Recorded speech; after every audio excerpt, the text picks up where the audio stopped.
لا الہ الا اللہ پڑھ لا الہ الا اللہ۔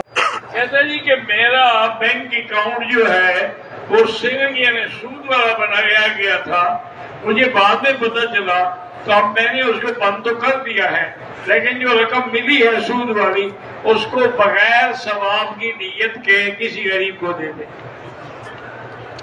ثواب تو حلال پہ ہوتا ہے نا، حرام پہ تو نہیں ہوتا۔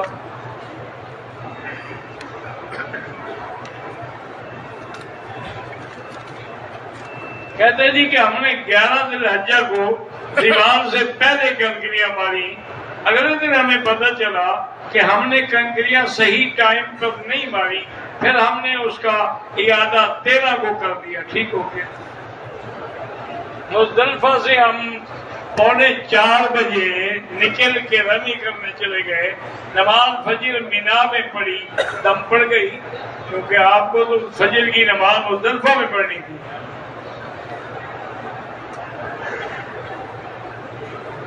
ہم شیرہ کے رشتے کے لیے کوئی وظیفہ 3 دفعہ سورۃ الرحمن پڑھا کرے اور دعا کیا کرے، اللہ پاک نصیب کریں گے۔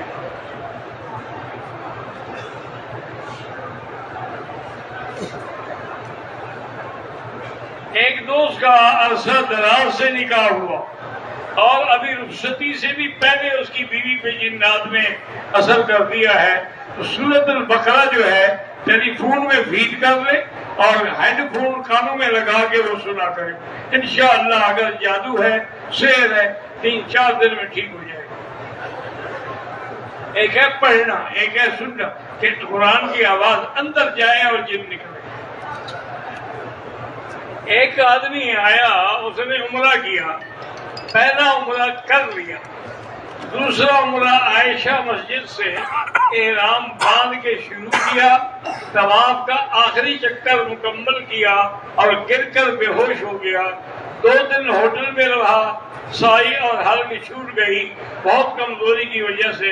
کچھ دن بعد مدینہ منورہ چلا گیا، مدینے سے واپسی مکہ آنے پر احرام نہیں پہن۔ بہرحال اس کا اگر صحت ہے تندرستی ہے تو ایک عمرہ کر دو ورنہ ایک دم دو۔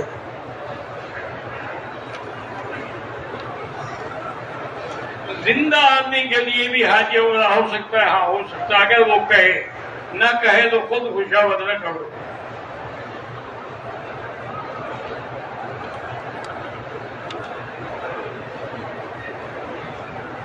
کہتے ہیں جی کہ بعض لوگ جو ہیں مولانا فضل الرحمان کے بارے میں بڑی سخت باتیں کرتے ہیں، لوگ صحابہ کو گالیاں دیتے ہیں تو مولانا فضل الرحمان کی کیا بات ہے؟ بھئی اگر لوگ صحابہ کو اور اہل بیت کو بھی نہیں مانتے ہیں، مولانا فضل الرحمان الحمدللہ ایک عالم ہیں اور ایک بہت بڑے عالم کے بیٹے ہیں، اور اس وقت اللہ کی رحمت سے حق کے لیے وہ ڈٹے ہوئے ہیں، اور جو آدمی بھی حق پہ ہوگا گالیاں تو کھانی پڑیں گی۔ روزانہ عمرہ کر سکتے ہیں، بالکل کر سکتے ہیں، نفلی عبادت ہے۔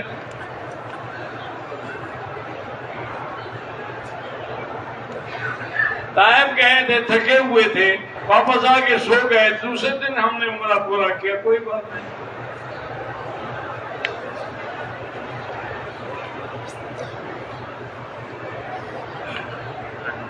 میرے حج کے آنے کے بعد میرے چاچا فوت ہو گئے، اللہ ان کی مغفرت فرمائے، اللہم اغفرہ وارحمہ، اور اللہم اغفر لجمیع المسلمین والمسلمات۔